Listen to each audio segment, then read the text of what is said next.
Welcome to Darjeeling. Kanchenjunga view point আর ওইদিকে দার্জিলিং বাঁদরগুলো আসছে, আমি পালিয়ে যাই, ভয় লাগে।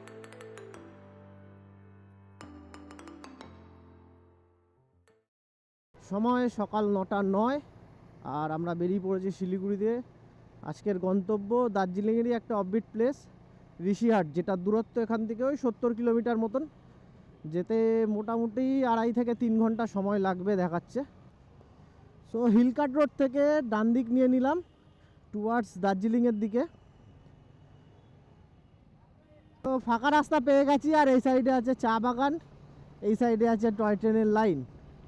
মোটামুটি দু সাইডেই চা বাগান আছে, এই জায়গাটাও চা বাগান, রাস্তাটা মাঝখান দিয়ে বেশ ভালো। এই মুহূর্তে রয়েছি শালবাড়িতে, আর এটা হচ্ছে শালবাড়ির জঙ্গল। সামনে পড়বে শালবাড়ি মোড়, সেখান দিয়ে আমাদেরকে লেফটে নিয়ে নিতে হবে সম্ভবত, ম্যাপ তো তাই দেখাচ্ছে। হ্যাঁ, লেফটে নিতে হবে। আর এটা হচ্ছে শালবাড়ি জঙ্গল। চলে এসেছি শালবাড়ি মোড়, আর এখান থেকে লেফট টার্ন নিয়ে নেবো। Left turn Rohini 15 kilometre, Mirik 55 kilometre. এখান থেকে লেফট নিয়ে নেবো আমরা।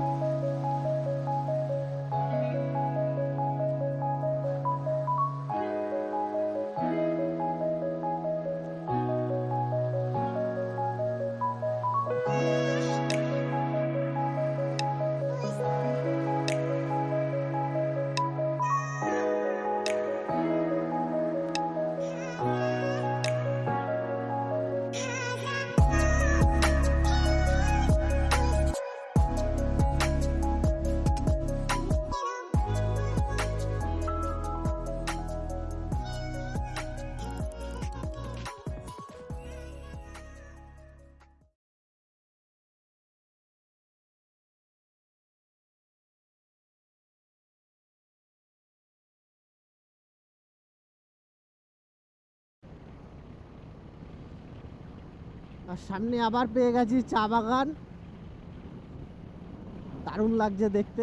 ইচ্ছা আছে কোনো একটা চা বাগানের ভিতরে ঢুকে ফটো তুলবো আজকের একটু। আর একটু সামনে এগিয়ে যাই, আগে খাওয়া দাওয়া করে নিই, দেন তারপর ফটো তুলবো, কারণ খিদে পেয়েছে খুব জোর। আর পাহাড়ে এসছি মানে আমাদের ব্রেকফাস্ট অবভিয়াসলি মোমোই হবে, মোমো অথবা ম্যাগি।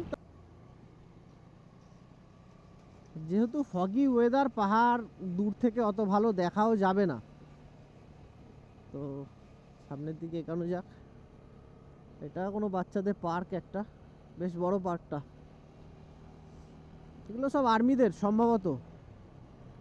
সম্ভবত না, আর্মিদেরই, কারণ এই এরিয়াগুলো পুরোটাই আর্মিদেরই আন্ডারে আছে।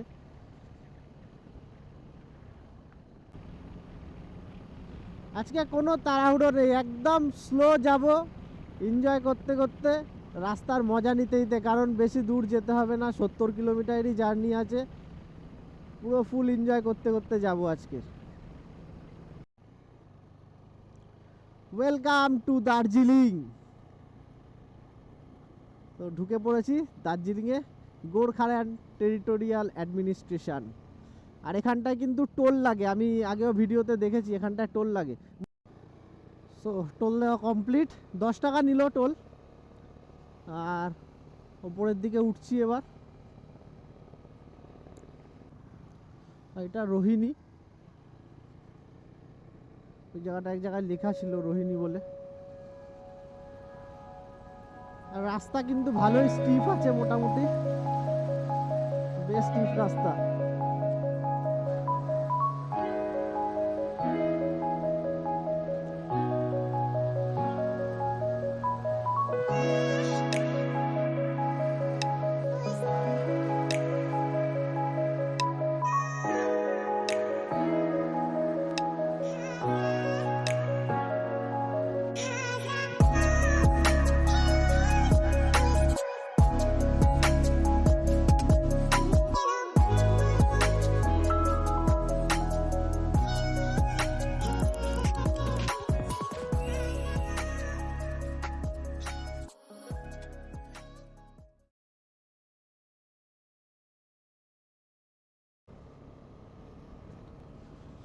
আর এই সাইডের ভিউটা ও দারুণ লাগছে, ভয়ও লাগছে, ভিউও দারুণ লাগছে।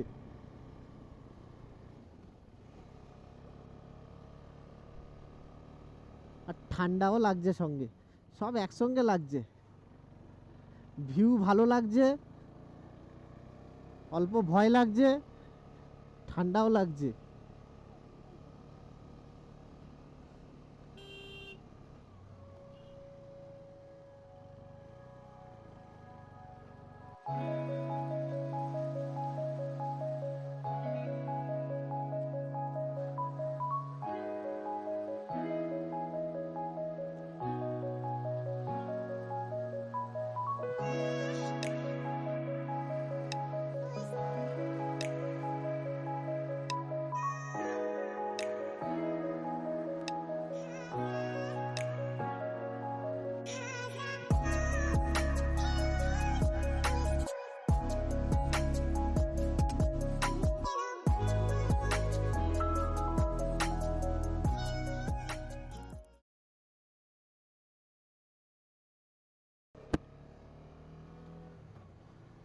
কার্শিয়াং সিটির কিন্তু খুব কাছাকাছি চলে এসেছি।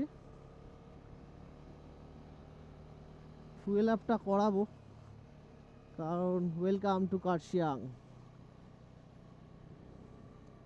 বেশ কিছুক্ষণ জ্যাম পেরিয়ে এখন কার্শিয়াং সিটির ভিতর দিয়ে যাচ্ছি।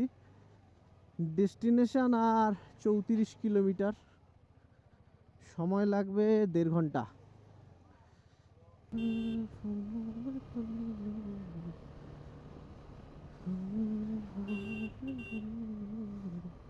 মেঘটা পুরো ভেসে এসে পাহাড়ের সামনে আটকে গেছে, আর এই পারে পুরো ঘন জঙ্গল, ভিতরটা পুরো অন্ধকার জঙ্গলের। আর সামনের ভিউটাও দারুণ লাগছে। আর এই জায়গাটা দেখো, মেঘগুলো এসে পাহাড়ে আটকে জমে গেছে, দাঁড়িয়ে গেছে আর কি পুরো। এক্ষুনি কিন্তু রোদ ছিল, আর হঠাৎ করেই দেখছি পুরো মেঘলা হয়ে গেছে। বৃষ্টিটা না নামে এটাই হচ্ছে ভয়, কারণ আমরা রেনকোট ক্যারি করিনি শীতকাল বলে। কিন্তু এটা আমাদের ভুল একটা। পাহাড়ে যখন তখন বৃষ্টি হতে পারে, তো দেখা যাক কি হয়। আশা করছি বৃষ্টি হবে না। ওই পারটায় কিন্তু রোদ রয়েছে। এখানটা একটা মনেস্ট্রি, কি মনেস্ট্রি এটা, নামটা ঠিক বলতে পারছি না, এটা কি নাম।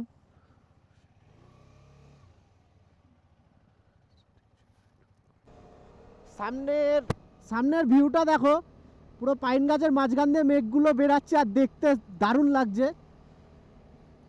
সোনাদাতেও বেশ কিছুক্ষণ জ্যাম ছিল, আর আমি ফুয়েল আপও করিয়ে নিয়েছি। ডেস্টিনেশন এখান থেকে 17 কিলোমিটার, সময় লাগবে দেখাচ্ছে এখনো 1 ঘন্টার কাছাকাছি। সামনের ভিউটা দেখো, পুরো মেঘে ঢেকে গেছে। পাইন গাছগুলো একটু আগে এখানটা রোদ ছিল, কিন্তু পাইন গাছগুলো এখন পুরো পাইন গাছের মাঝখান দিয়ে মেঘ যাচ্ছে, আর হেভি লাগছে দেখতে। ক্যামেরায় কতটা আসছে আমি ঠিক জানি না, তবে খালি চোখে কিন্তু বেশ ভালো দেখা যাচ্ছে।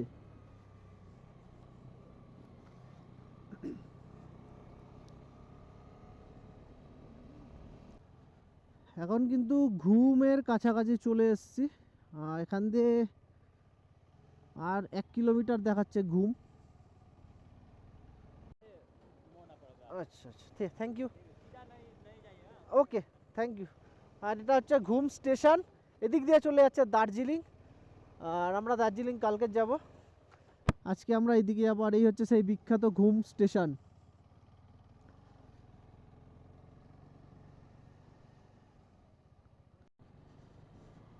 বেশ অনেকক্ষণ ধরে কিন্তু আমরা নিচের দিকে নেমেই চলেছি, আর 80 মিটার পরে একটা রাইট টার্ন নিতে হবে, সম্ভবত এইটা ঋষিহাট। ইস্তার আপনার ঋষিহাট, ঋষিহাট, ঋষিহাট। Thank you.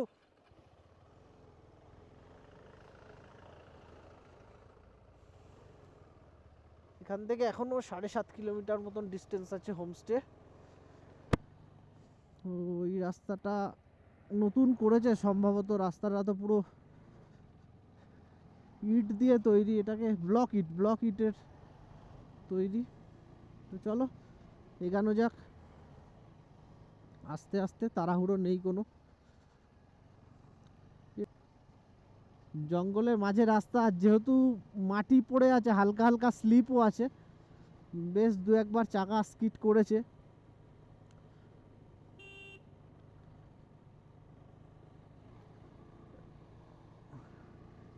আর এখানটা একটা ঝর্ণার সামনে চলে এসেছি, বেশ উঁচু দিয়ে পড়ছে ঝর্ণাটা, তবে জলের স্রোত অত বেশি নেই, কারণ এখন তো বর্ষাকাল নয়, শীতকাল, যে কারণে হালকা জল পড়ছে। জায়গাটা যা ঠান্ডা, আন্দাজ করা যায় যে জলটা কতটা ঠান্ডা হবে। আর এইখানটা সম্ভবত পূজা পাঠ করে, এখানটা পেয়ার ফ্ল্যাগ লাগানো আছে, ওখানটাও। আর এই সাইডটা দার্জিলিং এই দিকটায় পড়বে। আর আগের বার একবার যখন এসেছিলাম এইসব জায়গাতে কাঞ্চনজঙ্ঘা ভিউ পাওয়া যাচ্ছিল, তখন ওয়েদার ভালো ছিল। আজকে ওয়েদার খারাপ, নয়তো এখান দিয়ে কাঞ্চনজঙ্ঘার ভিউও পাওয়া যায়। তো চলো কথা না বাড়িয়ে সামনের দিকে এগোনো যাক। গ্লাভসটা হাত দিয়ে খুলে নিলাম, কারণ ঠিকঠাক গ্রিপ পাচ্ছিলাম না, একটু আনকমফোর্টেবল লাগছিল, কিন্তু খোলার পর হাত পুরো জমে যাচ্ছে, বিভৎস ঠান্ডা। আর এখানটায় কাট কাটছে সব।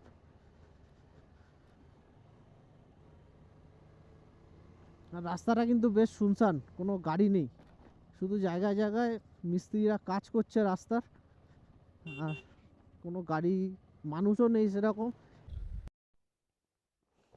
এটা কিন্তু কাঞ্চনজঙ্ঘা ভিউ পয়েন্ট, আর ওইদিকে দার্জিলিং, বাঁদরগুলো আসছে, আমি পালিয়ে যাই, ভয় লাগছে আমার।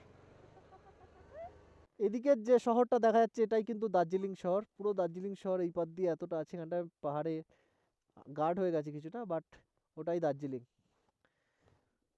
একটু দাঁড়িয়েছিলাম, হাত ব্যথা হয়ে গেছে, অনেকক্ষণ ধরে নিচের দিকে নিচের দিকেই নামছি।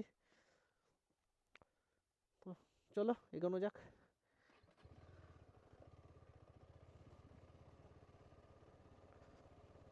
এই হচ্ছে ঋষিহাটের বোর্ড, আমাদেরকে ডান দিকে নেমে যেতে হবে। আর সোজা কোথায় যাচ্ছে আমি সঠিক জানি না, সম্ভবত সোজা ওই দিক দিয়ে ঘুরে দার্জিলিংয়ের দিকেই আসা যায়। তো চলো নিচের দিকে নামা যাক। বেশ খাড়াই এই জায়গাটায়, বেশ না প্রচণ্ড খাড়াই।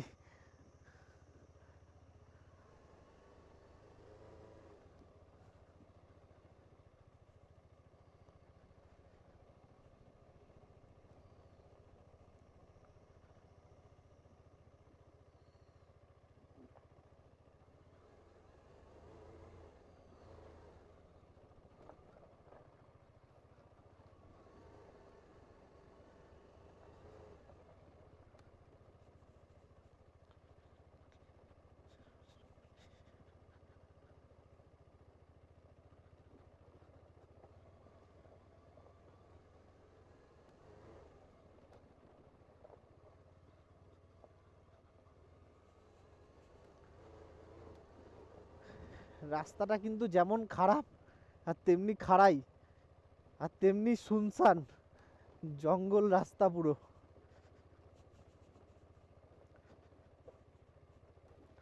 গ্রামে ঢুকে পড়েছি, ছোট্ট গ্রাম, খুব বেশি বড় নয়। আর আমাদের হোমস্টে আর 900 মিটার, মানে সেখান থেকে কিছুটা পায়ে হাঁটতে হবে, একটুখানি পায়েও হেঁটে যেতে হবে, কারণ গাড়ি পুরো হোমস্টে পর্যন্ত যায় না।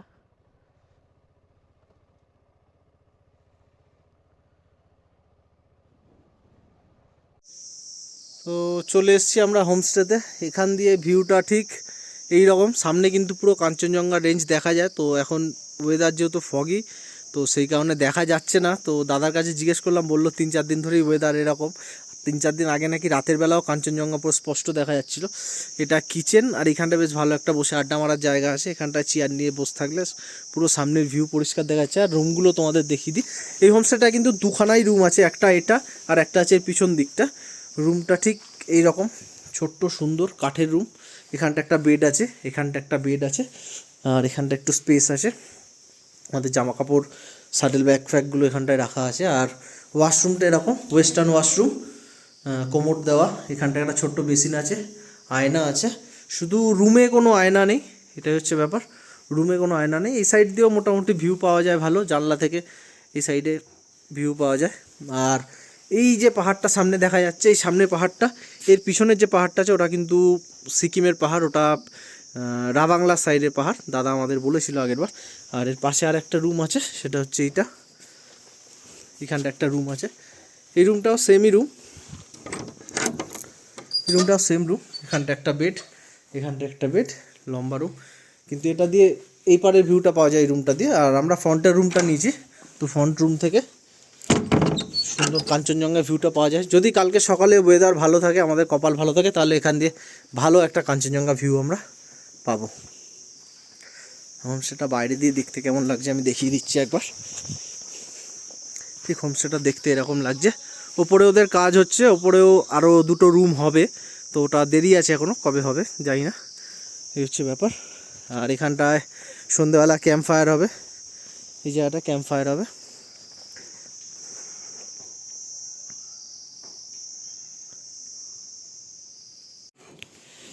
তো লাঞ্চ চলে এসছে আমাদের কাছে। আর লাঞ্চে আছে এখানটায় ভাত, একটা শাক, আর আছে এখানটায় আছে পেঁয়াজ, একটা ডিমের তরকারি আর ডাল।